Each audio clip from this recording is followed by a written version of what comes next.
Welcome back to another SuperCoach video with me, JD. You're joining me for the round 13 review. It's been a pretty wild week, even though it was the mildest of buys, but with Sicily getting suspended, Merritt kind of getting looked at, and really a lot of other interesting things happen. For example, all the mid prices popping off. There's a lot to discuss this week as we get into the last two buy rounds, which of course are the hardest. Trades are getting low, people trying to eke out every cent, and hopefully we'll navigate through a little bit of that this week. But before we jump into it, I will talk about my team and how I went. So just the 21-1-9 for me, which was a pretty disappointing score. It saw me drop about 37 ranks overall. Looks somewhat to be expected with Oliver riding the bench. He unfortunately didn't get up this week, which, with that infected toe. So yeah, a bit of a shame, especially because I think I'm going to lose more ranks in the last couple of buys, but it is what it is. So just quick rundown through defense. So Sinclair was great this week. He's been a big roller coaster, but what was Horse doing in that game, to be honest? Because he tagged him early with Clark, and that was working well. And then they took the tag off Sinclair, and he dominated that game. So pretty fortunate to get this 125, to be honest. I don't know what they were thinking, but very lucky. And I fancy him as being a good scorer against Tigers this week. I think he is a good downgrade option. He was my preferred downgrade option over Lloyd and Ryan last week, and I think he still would be if you're looking for someone in defense. Of course, if if you haven't got Stewart, I'd go Stewart over all of these options.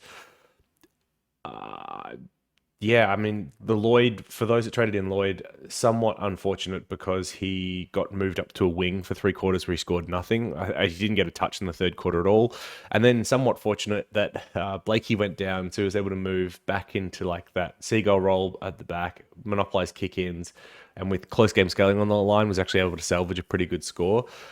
We'll see what happens with Blakey this week. He passed his concussion test, but apparently a toe issue he had coming into the game was what was playing up early on. So it's kind of been managed week to week, and they think he'll be fine to play this one. But we'll see if Blakey's out for any period of time, then Lloyd, I think, becomes much more relevant. But as of right now, I think I'd rather have Sinclair. And then Ryan, I've been a big Ryan hater, and I don't see that changing anytime soon. Dacos was good-ish in this game. It was one of the ones where I felt like he had less impact compared to some of his other really strong games this year. It was down on things like score involvements, and it seemed like a lot of... he was getting the ball in less impactful positions in the field. He still did have some moments, for example, where he was chaining up and running through the midfield and entering inside 50. It was just fewer and far between. In the fourth quarter, I thought he was shut out basically altogether when the game was on the line, right up until the last 5 minutes or so where he kicked a goal to bring them into contention. Actually, that was close. That was like with a minute or 30 or something to go. And that really helped his score. But I thought otherwise, up until that point, he'd been quite average and probably not deserving of 100. Will Day, I think, continued to look like the Will Day I've seen of the last few weeks. He looked strong in the midfield. He was tighter with possession this week, much like last week compared to, I think, 2 weeks ago. And, benefited from not being hard tagged for this game. So as a D6, I'm still pretty happy to have him there. I know some are trading him out, and if you want to continue to do so, then so be it. But yeah, Gold Coast isn't a great matchup. Carlton, GWS. There should be some nice scoring in here for Will Day. But if you are looking to flip someone off the bias and you've got the trades to do it, I don't mind getting rid of him. It's just, for me, kind of not in that position. Weddle and Mitchell both looked really impressive down back again. I was saying that, in what was a fun and kind of surprising Hawks upset win, I was saying that Weddle might be my favourite rookie that I've owned this year. I know Humphrey's been really good. There's been other rookies that have earned more money as well, but just in terms of watching him kind of grow into the game and his play style, he's been really fun to own, for sure. It's a little bit unfortunate because both of these two have low break-evens. They've still got more money to make for those that can hold them, but I think this might be the last week of my team, just given I need to get players on field. Sincotta, I thought, was all right against the Dons. I think he will hold his spot, but there are going to be wholesale changes in that Blues team would be my bet. Cowan played all right in the twos. Cunningham kicked 2 goals. Marchbank's been all right. He's been building some form. So there are some that can come in. I know Cunningham's not a straight swap for Sincotta, but the other two could be in consideration. So I don't know. I think there will be some changes. I just don't know who goes out, who comes in, how they fix up that blue side at the moment because there's a lot going wrong. But I thought Sincotta was good enough to hold his spot. And then on the bye with Stewart and Constable. When Constable's not getting a game, but should be welcome back this week. In the midfield, as I mentioned, Oliver correctly predicted the 1 to 2 week hammy, and then got undone by a blister, so that hurt this week. And then Petrarca fumbled a big score, I think, pretty badly. So missed a couple of shots on goal.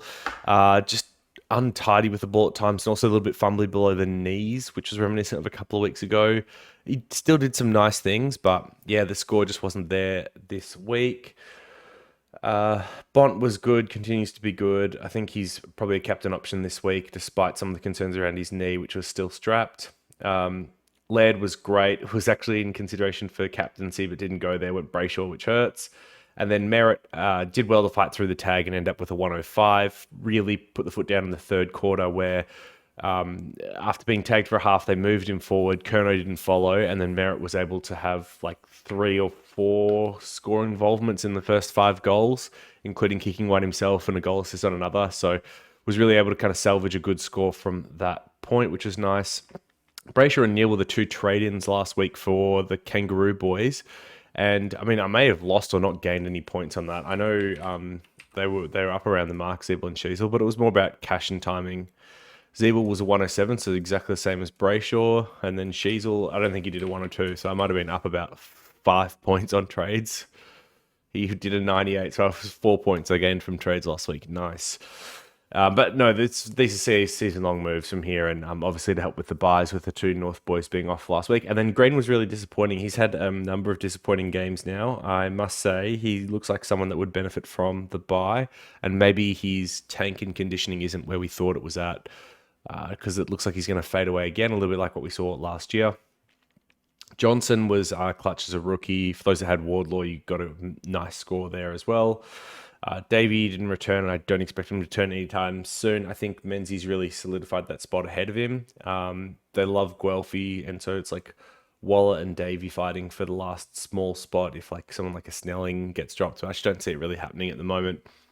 And with selection pressure with those like Parrish, Setterfield, Shield still to come back, as well as like Sardis putting him out, I just don't really see Davey getting a game from here, which is a shame because I was hoping next week he might be able to give me cover for at least 1 week.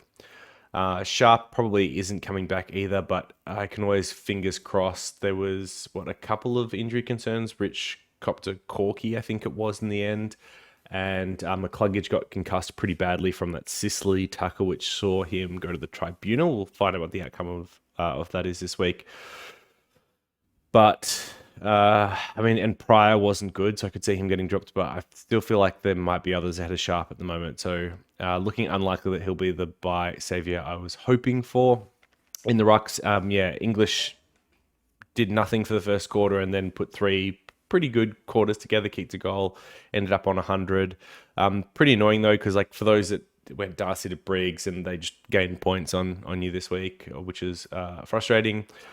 Yeah, Marshall was fine. And then, Briggs, he's going to make 200K, I think, before the buy, which is really nice for anyone that had trades but didn't have the cash or, was getting out of Darcy. He's been a really big pickup for them. And then the forwards, Dunks and Taranto continue to be huge for everyone. Rosie was good. Butters was really good. Both seemed to get ratio a little bit with their scoring in that game again. Like non-Butters owners such as myself got saved. Goulden, this was not a good game. I wonder what his CBAs are doing, actually. Was it more wing again? Yeah, just a 24%. Wasn't a very pretty game. And he had some stuff go against him in this one. It was kind of lucky it was best 18 this week because he was one of the ones that dropped off for me, I'm pretty sure. And then, Cogs was had an all right game. He still butchered it a bit. It could have been better than what it was. And it sucks not having Butters here. But yeah, probably stuck with Cogs from here on out. Humphrey's welcome back this week. And then Ford was really good again. Once again, he got to play more of that wing role, even seemed to be playing behind the ball a little bit, kind of floating into defense at times, and was able to put together a good game while North was competitive. Worried about him against the Dogs this week, but I'm happy to have warm bodies. So hit a little bit of the optimizer. Oh. And we'll see what happens, how many I've actually got this week. Let's count them up. So 3, I'm not counting Constable, 4, 5, 6, 7, 8, 9, not counting Sharp, 10, 11, 12, 13, 14, 15, 16, 17. So I've got 17 pre-trades with Constable and Sharp as, if we get very lucky, we get those back, which I just don't think will happen. And then the other thing I do have to consider as well with my trades is how many I'm going to have next week as well. So at the moment it's 1, 2, 3, 4, 5, 6, 7, 8, 9, 10, 11, 12, 13, 14, 15, 16, 17 as well. Okay, I'm not counting Davey or Sharp or Constable. So 17 next week as well. Is that right? Hold on. 1, 2, 3, 4, 5, 6, 7, 8, 9, 10, 11, 12, 13, 14, 15, 16, 17. Oh, this is bad. I thought I had more than that next week for whatever reason.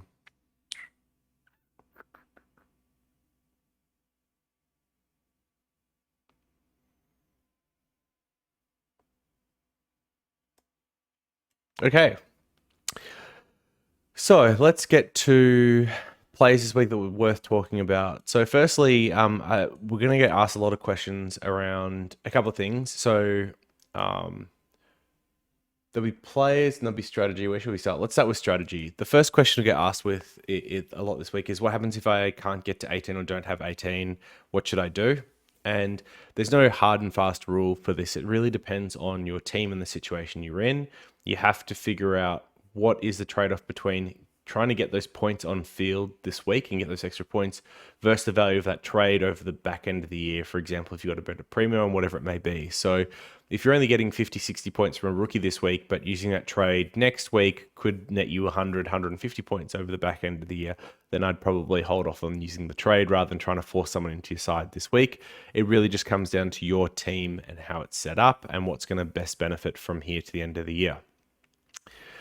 Bit of a cop-out answer, I know, but that's generally how this stuff plays out. It's just weighing up points at this point in time and figuring out like the value of that. Second question will be probably primarily around Sicily. What do I do? Do I trade? Do I hold? And once again, it's probably not a hard and fast rule. Depends on your team, but I would say in almost every situation, if he gets 2 or even 3 plus, I would be trading Sicily because even though he was already going to miss the bye, you do have to consider that into the opportunity cost. So I could trade Sicily this week and miss. So say he gets 2 weeks. You've got 2 weeks plus a bye. It's 3 weeks of games. I could trade him to Sinclair. And so you're comparing now, like Sinclair gets 3 weeks of scores and then it's head-to-head with Sicily for the rest of the year, plus the trade. And I think Sinclair just comes out of that with like the points you bank from having him play over a rookie for the next 3 weeks. And the equation only gets worse for Sicily if he's out for 3 or more. So I have a feeling that pretty much in all situations, it's just you have to trade Sicily this week or it's a good thing to do so. The benefit is that his price is at least up there, 650k. So that is a very nice price for King James. And you can move him on for pretty much everything. Like, yeah, if you don't have Sinclair or Stewart, I guess you could go them. Otherwise, I probably don't like any of the defender options. I'd probably be trying to look for a midfielder. Players like Neil, Brayshaw, Sarong are probably the ones I'd target. Maybe even look at an Anderson. Otherwise, yeah, I think those are pretty much the ones that you go for, and that's about it. And then maybe we'll start to talk about some of the cheap players because people are going to ask, can this person be a keeper or whatever at D6, F6, R2? And I'll try and run through them the best I can, at least off the top of my head. So let's go with everyone's favorite at the moment, Briggs, who's been very good. He's now got a 3-round average of 115. And so the question people are asking is, can I keep him as R2 and not have to worry about getting, say, English or Darcy or Witts into my side to finish my rucks? And I would say if your team's in a spot of bother, Briggs at R2 for the rest of the year probably isn't the end of the world. But I still don't really have him averaging more than 100 from here, despite how good he's been. I don't know, not a true believer in Briggs being like a outscoring someone like a Marshall or any of the other rucks I mentioned from here. So I think he's a good option at R2 if honestly you need to save the trades and you can't get some of these other guys back. But I probably don't really see him as a true keeper premium from here, or like a true premium from here. I'd still probably be looking to move him out at some point if you can. How about we look at Fife next? 275k now, went up 31k, and so as I was talking about last week, like I think it was okay just to wait a week on Fife, see how he looked, and then decide now if you wanted to jump on or not. Scored the 96, and I think he still had periods where he was in and out of this game. He looked just okay to me, to the eye. He had 54% CBA, so slightly up again, which is nice, but there was no Amira, of course, which does free up some. It's also why we saw a little bump for MJ and Sarong and Brayshaw both holding good numbers in there as well. So could you end up with him as F6? No, but if you picked him up now to provide on-field cover for the next 2 games and then be your F7, M9, I don't think that's the end of the world either. You could consider Fife for that depending on your situation. How about we jump around to Keys, who's on bye this week, so people aren't really considering him. I'm still not really sure if this role is real or not. Let's have a look at the CBAs for the Crows. I tried doing it earlier and I could not see them. 55%, so it dropped away a little bit, and that's what, like the bits and pieces I watched that game, I felt he was a little bit more forward as well, but because this game was such a walkover, it probably didn't matter as much. I still have the feeling that, against his Collingwood, for example, he'll go tag Dacos. I'm not sure he's actually a mid from here to the end of the year, so Keys is probably one I would be avoiding, especially now at this price tag of 418k. I think there's going to be better options. How about we talk about Taron Thomas, 295k. So he played his, second game for the year, and he's gone now 89 and 112. I will say in his second game, he had a very nice ratio. He didn't actually get his hands on it that much, but was very efficient with it, attacking and impactful going forward to the ball. Let's have a look at his CBA roles, like his CBA numbers as well. I thought he had some, but it wasn't heaps. 62%. Okay, that's more than what I thought. That's a decent amount of CBAs. For his price, maybe you consider it. The things that weigh on my mind are, does he hold that CBA role when LDU is back, for example, and even Simpkin? I don't know the timeline on them, but, does he hold that same role? Greenwood got concussed. He should be back next week as well. So does Thomas play the same role, or does he get moved forward with the ball more? And then if he's playing more forward with the ball on that north side, how confident are you on him as a pick, even as just cover? And then I think he's also got his court date in a month's time, and there's a whole bunch of scenarios that could play out, but generally that stuff can weigh on players' minds and affect them as well. So I think for those reasons, I'm probably out on Thomas. And then we can quickly talk about Harry Himmelberg as well, 375k. It looks like they are settling on him as a defender. That's what the strong message is from the coach's box. In the press interviews they've done, they kept him there this week. I'm still somewhat concerned over what happens when Cumming and Taylor return, which is hopefully this week, because my plans for someone like Himmelberg would be, let's watch him this week with those guys back, see what his role looks like, see what his kick-in numbers like, see how he scores. And then if that all pans out and looks good, pick him up post-buy as potentially a 23rd primo, given that he could cover both defense and forward. I think that's probably where Himmelberg's in my pecking order at the moment. So I do like him as an option. Very, very interesting. But yeah, I'd probably wait for him until after buys. And then look, we're getting up in price here, but 464k. I'm expecting some questions about Darcy Cameron, and I'll walk you through my player plans, but he's absolutely in them. I think he's going to be a great F6 option this year, especially given that he can cover your ruck line as well. Am I missing any of these other mid-pricer types? Hold on. There should be a way to figure this out quickly. Maybe if I put this up to like 230. I've still got MJ in there, yeah. Yeah, Tex Walker, the great option. Definitely jump on him this week. Oh, Yo, I didn't talk about Yo, who's on bye this week. So one you could look at next week, 113. Yeah, I mean, 5 territory of injuries, plus he's more expensive, but he looked, I thought, pretty good on the weekend, even though played some behind the ball, but I like Yo. I still don't know if I'd ever pick him up in this format, even at 400k.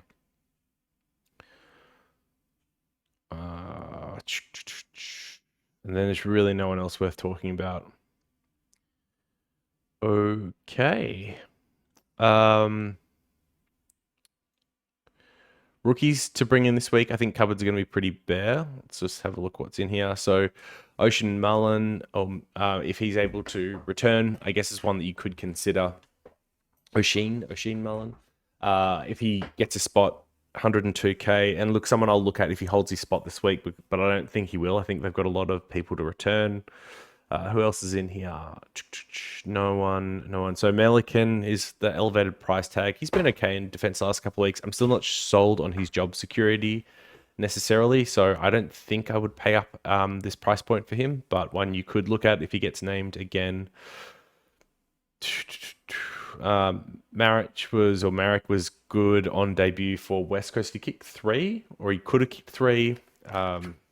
So I think he holds that spot just given where their injury list is at and their availabilities plus how he played. So one you could look at.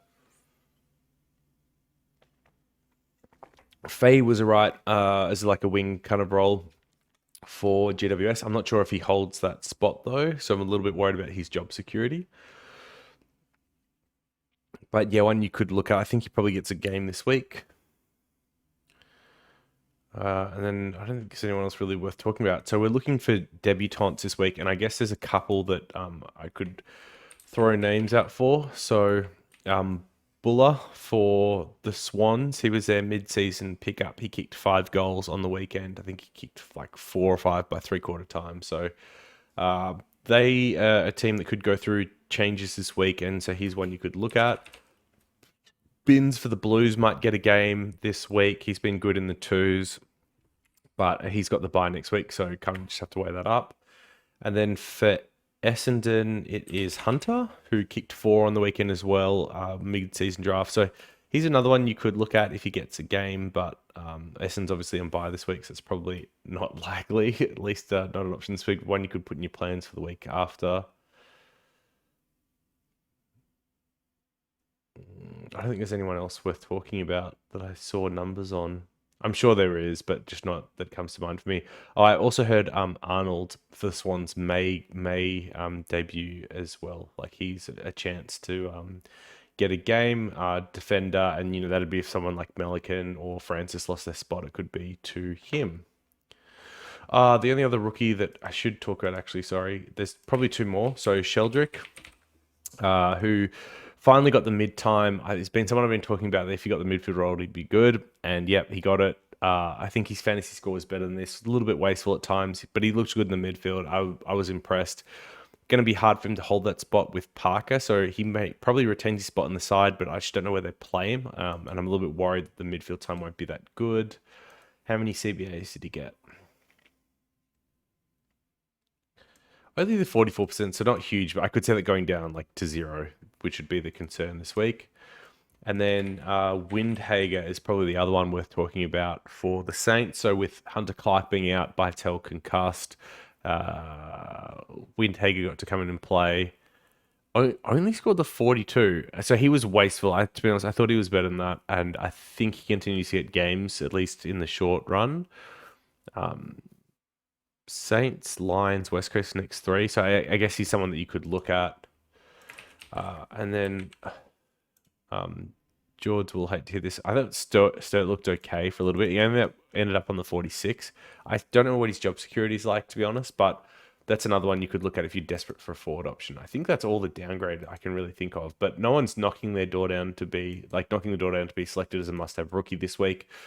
And so just quickly, I'll get to then my trade plans for the week, which I'll just quickly show. This is like my little sketchy DIY buy planner.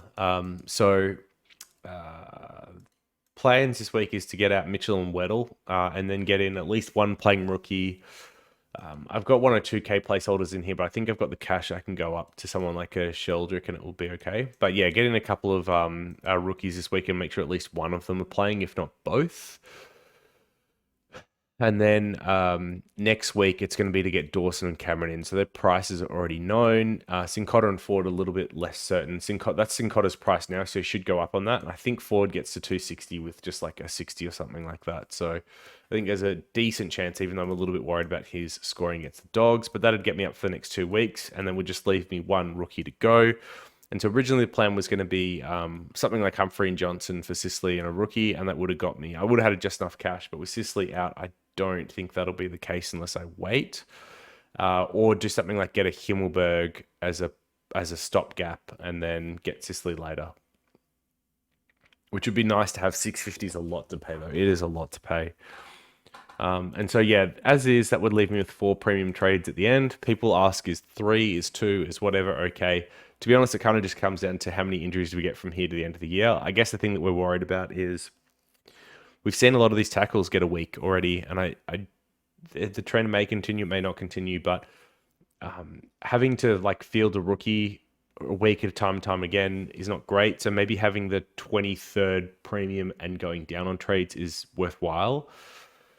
Bit hard to say. I think it's going to be interesting to see what the right strategy is to close out. Whether like holding 4 makes more sense, or going down to 2 and having a 23rd premium to cover lines. Not sure yet. Okay, so then trades. Oh, the other thing I've got to consider is these are both defenders. Can I actually get players in that will cover them appropriately? I'm not sure I can. Ugh, that's a worry. I might have to go back to the drawing board on my trades.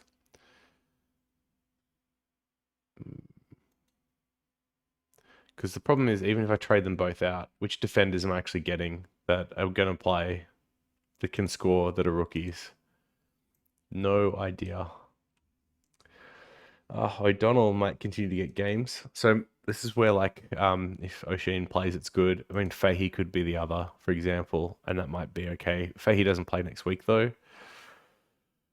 Mullen might not play at all.